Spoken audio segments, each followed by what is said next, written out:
Assalamualaikum warahmatullahi wabarakatuh. Selamat malam pemirsa TV, kembali lagi di Bedah Kafah dengan judul Sistem Pemerintahan Khilafah Memang Menakjubkan.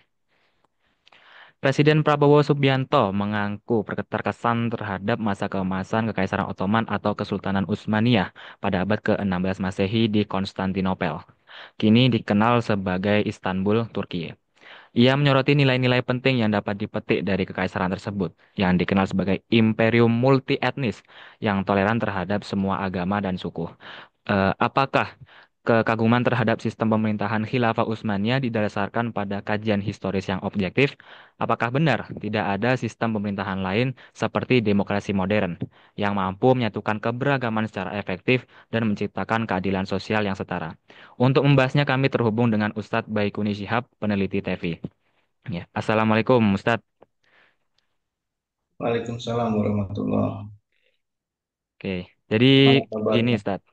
Oke.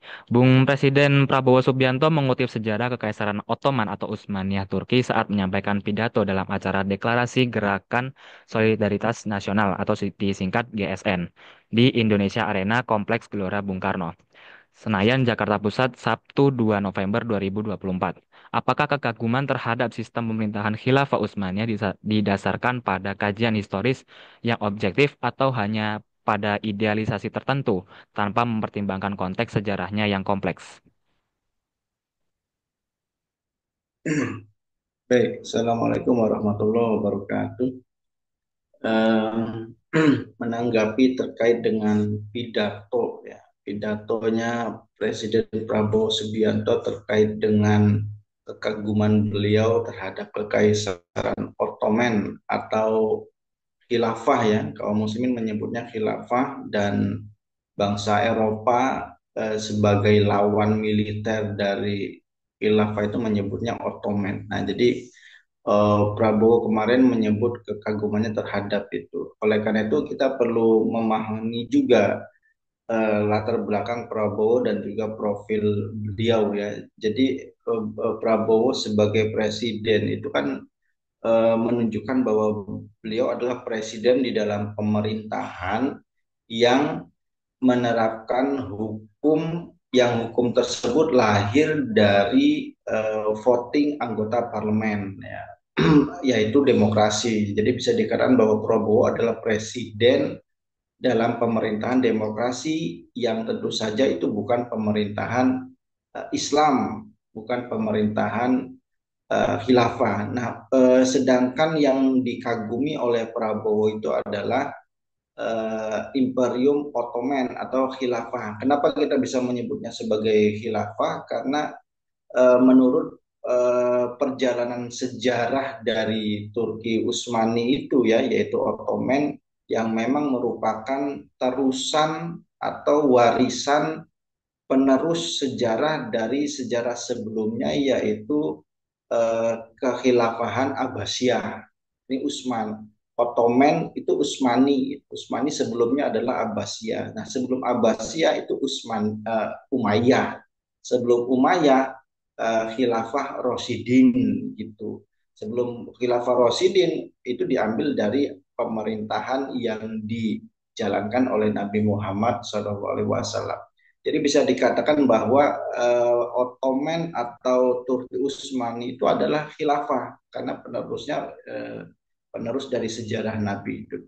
Jadi Prabowo mengagumi pemerintahan Islam, tetapi kita juga bisa melihat bahwa kekaguman beliau itu bisa dikatakan hanya sebatas terkait dengan realitas. Ya. Kenapa? Kalau beliau Prabowo itu mengagumi sesuai dengan akidahnya, maka pada dasarnya seharusnya kekaguman Prabowo itu disertai dengan mencontoh dan berusaha menerapkan, mumpung beliau lagi presiden ini, menerapkan sebagaimana yang beliau kagumi itu gitu. Jadi kalau kemudian Prabowo mengagumi Ottoman atau Turki Utsmani, Khilafah Utsmani, maka beliau dalam posisinya saat ini memiliki peluang untuk mencontoh dan menerapkan, seharusnya kemudian kekaguman beliau itu untuk kemudian menerapkan apa yang beliau kagumi, itu yaitu pemerintahan Islam yang hukumnya lahir dari Al-Quran dan hadis, bukan lahir dari eh, eh, hasil voting suara terbanyak anggota parlemen, gitu kan. Seharusnya kekaguman beliau begitu. Oleh karena itu eh, sampai fakta yang demikian, saya hanya bisa memahami bahwa kekaguman beliau itu hanya sekedar kekaguman menurut latar belakangnya Prabowo yang memang merupakan seorang tentara gitu, anggota militer gitu. Eh, sehingga selama beliau sebagai anggota anggota militer, maka memang pandangan terbaik pada masa saat ini yang memang belum jauh dari sejarah Turki Utsmani, ya memang yang belum sejauh dari sejarah dunia, yang memang yang terbaik dalam kenegaraan di dunia internasional itu adalah Turki Utsmani kan. Turki Utsmani, kita bisa mencatat sejarah bahwa Turki Utsmani berkuasa selama 700 tahun, dan selama itu pula di awal-awal beberapa ratus tahun awalnya Turki Utsmani atau Ottoman ini banyak mengalahkan peperangan-peperangan eh, antara Turki Utsmani dengan Eropa gitu. eh, dan kekuasaannya yang begitu luas, yang belum pernah dimiliki oleh negara Eropa satupun itu yang menyamai besarnya kekuasaan Turki Utsmani. Jadi bisa dikatakan kekaguman Prabowo ini memang hanya sebatas realitas bahwa Turki Utsmani adalah negara terkuat secara militer, dan latar belakang kekuatan militer tersebut itu disebabkan karena baiknya penerapan hukum di dalam Turki Utsmani itu, yang dimana di dalamnya terdapat beberapa etnis suku bangsa gitu yang tidak pernah dimiliki oleh kekuasaan negara, salah satu negara di Eropa gitu, yang mereka memiliki kekuatan besar tetapi disokong oleh multi etnis gitu. Inggris itu termasuk negara kuat pada masanya, dan menjajah ke sana ke sini di wilayah Asia dan Afrika, tetapi kekuatan dia itu bukan karena multi etnis, tapi lebih pada dia menjajah etnis suku bangsa lainnya. Sedangkan mereka merasa terkuatnya hanya pada ras mereka sendiri begitu. Amerika juga demikian, negara terkuat, tetapi pada dasarnya mereka memiliki apa namanya memiliki isi yang tidak baik juga terkait dengan keragaman suku bangsa di dalamnya, bahwa mereka masih memiliki masalah terhadap perbedaan warna kulit warga negaranya, itu tetap tetap ada, sehingga kekuasaan mereka juga tidak didasarkan pada multi etnis, multi multi agama gitu. Eh, jadi bisa dikatakan bahwa kekaguman Prabowo sampai pada apa yang bisa saya analisis itu hanya sekedar kekaguman terkait dengan kekuatan sebuah negara, belum eh, mengagumi Turki Utsmani sebagai bagian dari ajaran agamanya Prabowo itu sendiri, yaitu Islam. Dan kita tahu bahwa Turki Utsmani itu sejarahnya dilatar belakangi oleh sejarah Islam itu, dari Nabi, Khulafaur Rasyidin, Umayyah, Abbasiyah, sampai Turki Utsmani atau Ottoman ini. Jadi saya pikir begitu, Mas Haikal, terkait dengan komentar saya atas atas kekaguman Prabowo terhadap Turki Utsmani yang beliau sampaikan di dalam pidatonya di Universitas Muhammadiyah Kupang itu. Begitu. Nggih, nggih. Baik, Ustaz. Kemudian, dalam konteks modern, apakah sistem khilafah yang berbasis agama dapat diterapkan tanpa mengabaikan keberagaman keyakinan dan ideologi di masyarakat global saat ini? Iya, eh, jadi Turki Utsmani itu pada dasarnya memang sejarah Islam ya, sejarah Islam termasuk sejarah sebelumnya Abbasiyah, termasuk sebelumnya Umayyah. Eh, itu hanya sejarah. Artinya bahwa sejarah itu memang bukan sebagai sumber hukum yang harus dijadikan patokan bagi kaum muslimin dalam melakukan perbuatan baik ibadah maupun muamalah gitu. Tetapi sejarah mereka itu memang pada dasarnya berlandaskan pada ajaran wahyu. Nah, kaum muslimin saat ini juga pada dasarnya untuk melakukan perbuatan ibadah dan muamalah harusnya dasarnya adalah wahyu Al-Quran dan Sunnah Nabi kita gitu. Eh, oleh karena itu, bagaimana ajaran Al-Quran dan Sunnah? Nah, ajaran Al-Quran dan Sunnah itu memang pada dasarnya memerintahkan kita untuk berhukum dengan hukum Allah ya. Fahkum bainahum bima anzalallah wala tatabi'u ahwa'ahum. Berhukumlah kalian dengan hukum Allah gitu. Itu perintah Al-Quran yang berlaku untuk sepanjang masa sampai manusia sampai manusia di akhir akhir dunia menjelang hari kiamat itu tuntutan dari Allah supaya kita berhukum pada hukum Allah. Nah, hukum dari Allah gimana bahwa eh, penerapan hukum itu berlaku umum gitu. Jadi mengharuskan kita mewujudkan adanya suatu negara yang bisa menerapkan hukum Islam. Nah, apa negara yang bisa menerapkan hukum Islam itu ya khilafah gitu.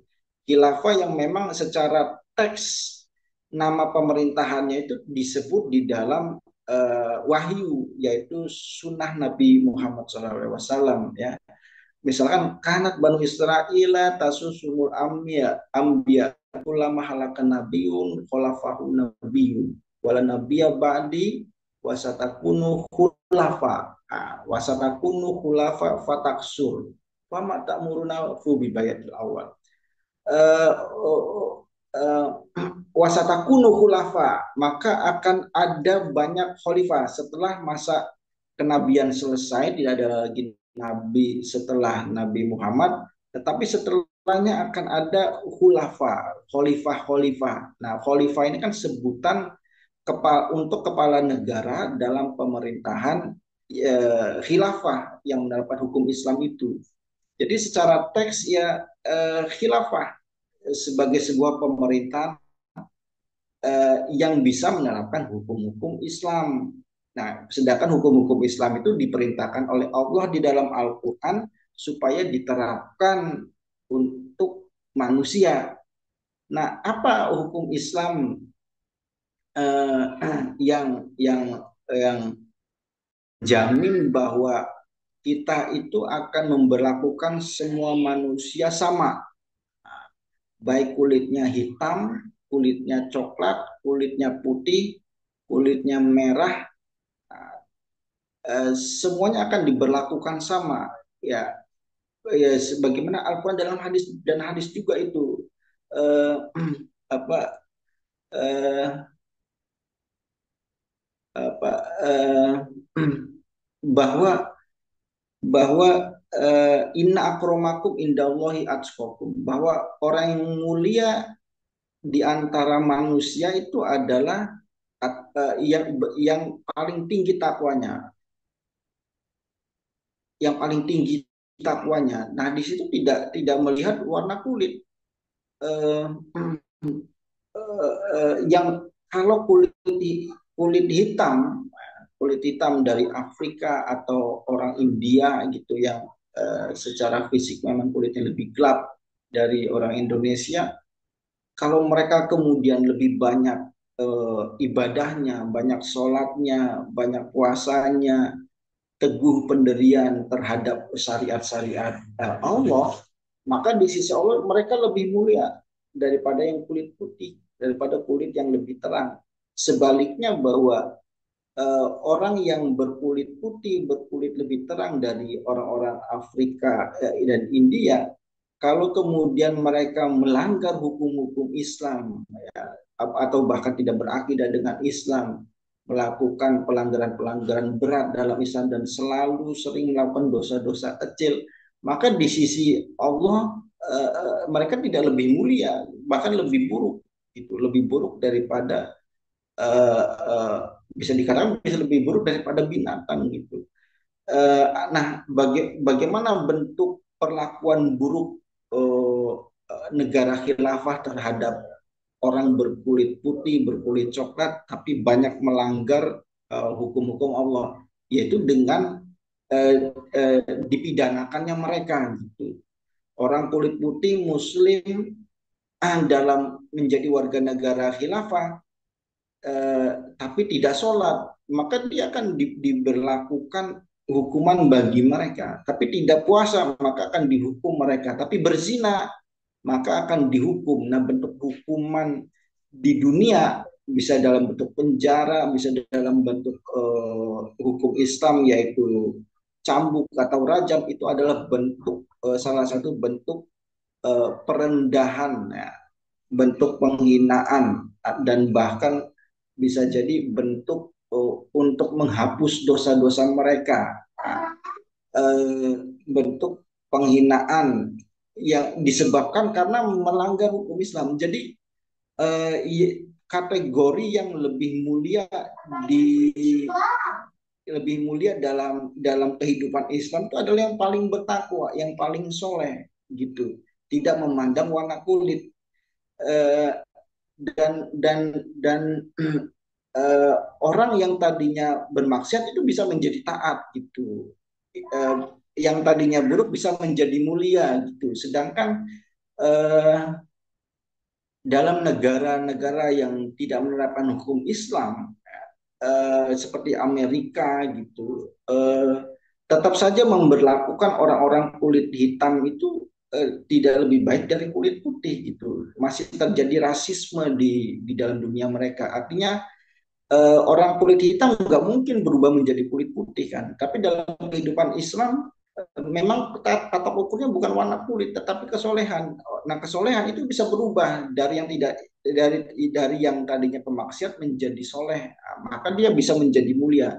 Disitulah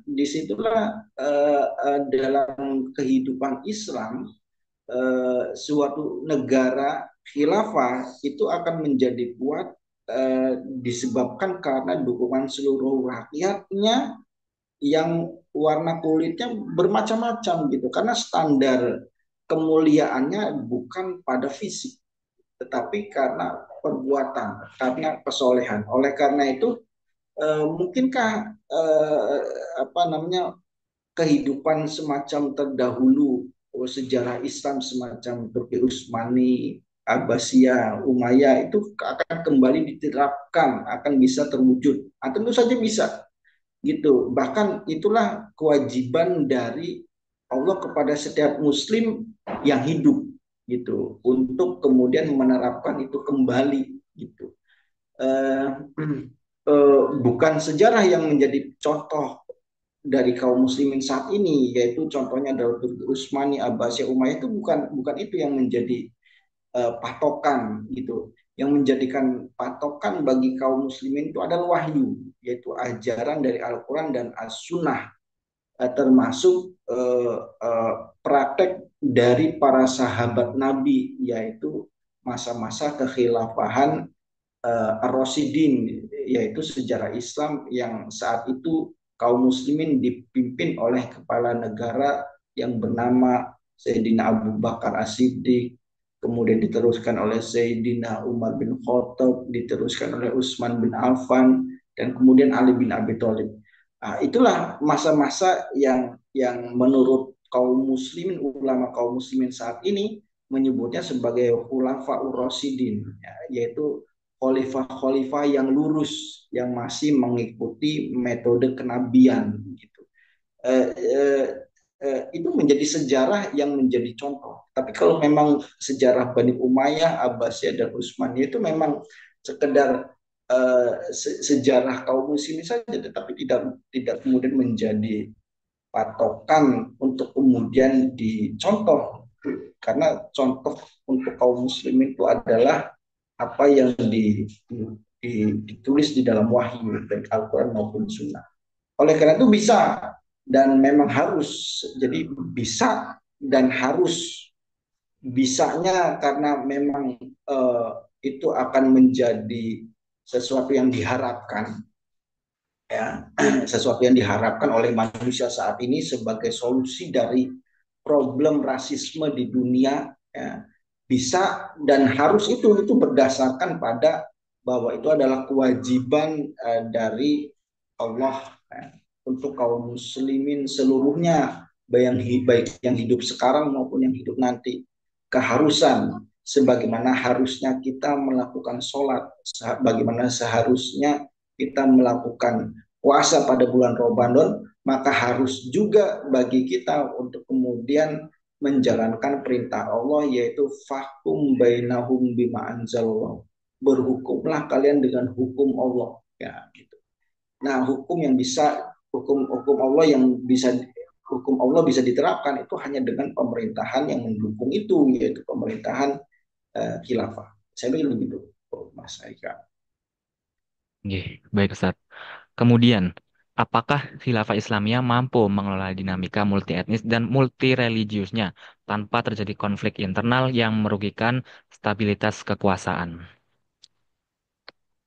Ya itu bahwa sejarah baik sejarah yang menjadi wahyu, sejarah yang menjadi wahyu itu kan adalah sejarahnya Nabi dan sejarah Khulafaur Rasyidin, di mana para sahabat masih hidup kan. Para sahabat itu adalah orang-orang yang menyaksikan wahyu itu turun gitu.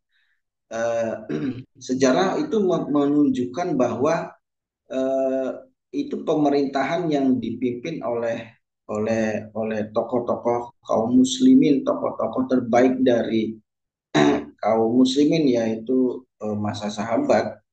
Bagaimana kondisi kondisi rakyatnya? Ternyata bukan hanya muslim, ternyata bukan hanya muslim.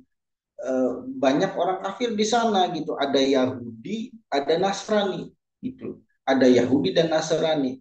Tetapi tentu saja eh, bukan berarti bahwa agama-agama non-Islam itu kemudian di dalam pemerintahan khilafah itu dipaksa, ya, dipaksa disuruh untuk masuk Islam, tidak gitu. Fakta itu menunjukkan bahwa tidak ada paksaan di dalam negara khilafah bagi non-Muslim untuk menjadi Muslim, bahkan dibiarkan gitu. Eh, dan tidak akan menjadi masalah bahwa di dalam negara khilafah itu terdapat multi agama. Nah, kalau multi etnis tadi itulah kita bahas. Multi agama tidak akan menjadi masalah. Gitu. Kenapa?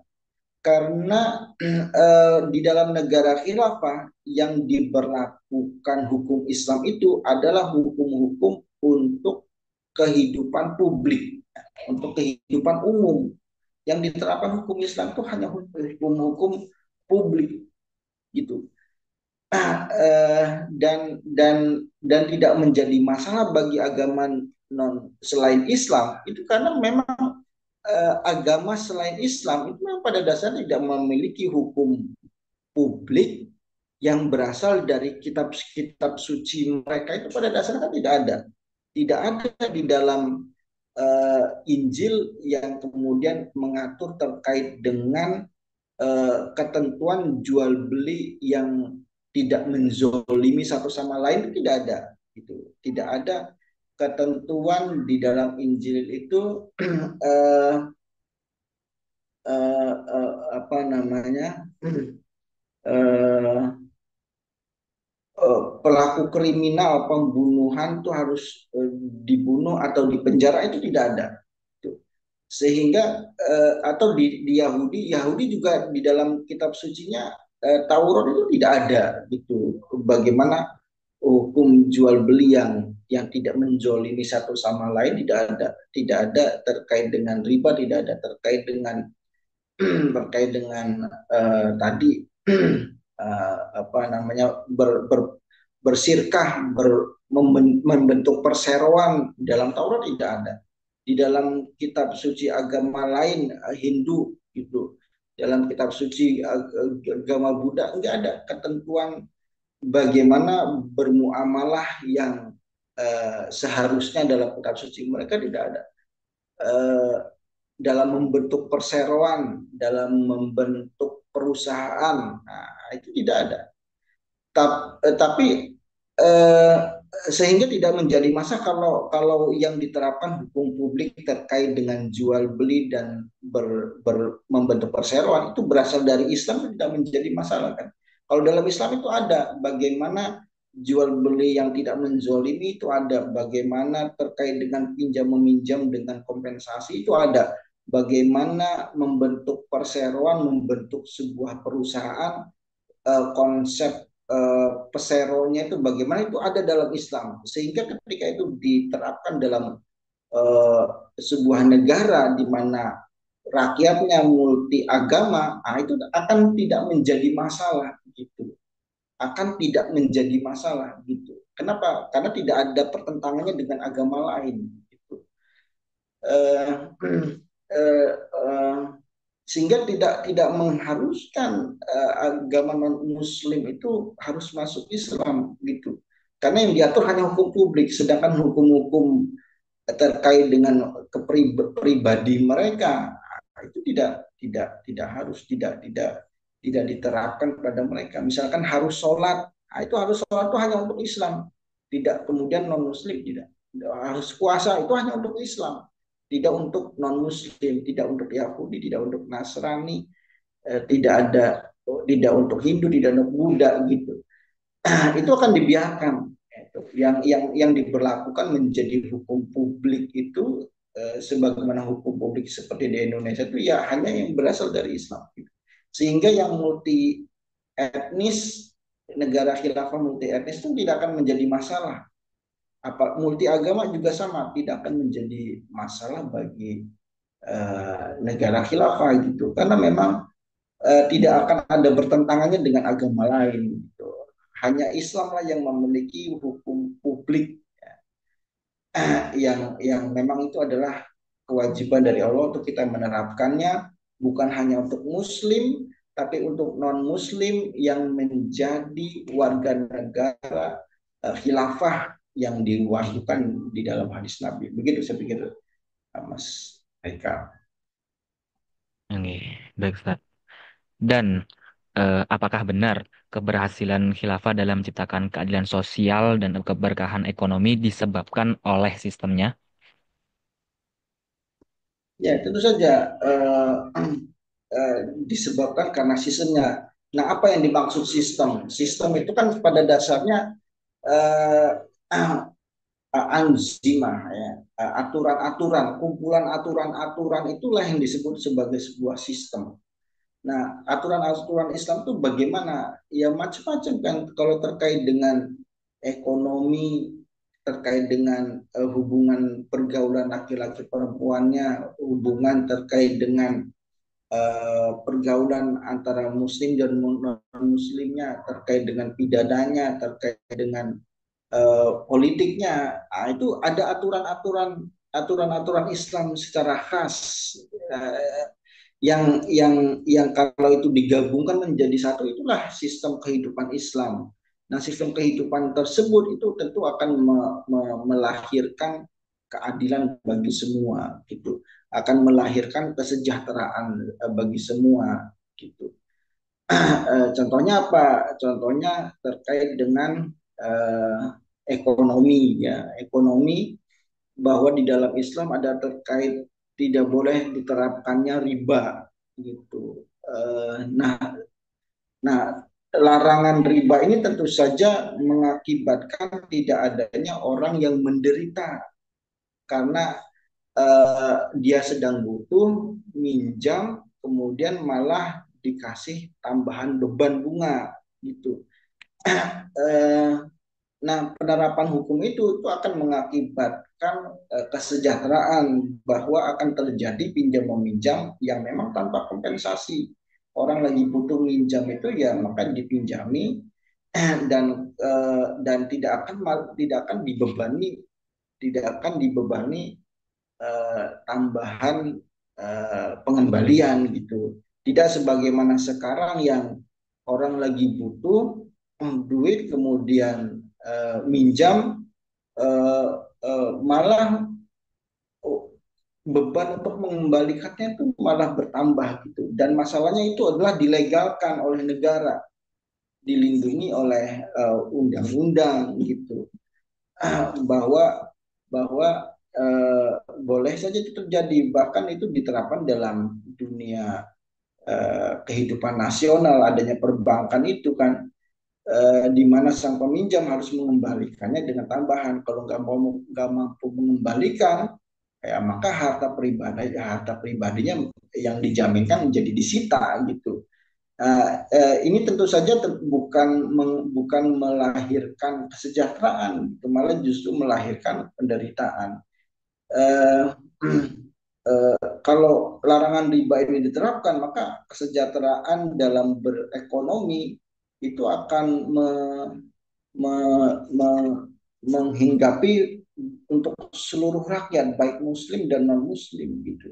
Gitu saya pikir, Mas Haikal. Oke, baik Ustadz. Jadi eh, kesimpulan yang bisa saya ambil dari awal tadi, ya yang pertama menanggapi kekaguman Pak Prabowo, beliau sebagai presiden dalam pemerintahan demokrasi yang jelas bukan pemerintahan Islam atau khilafah.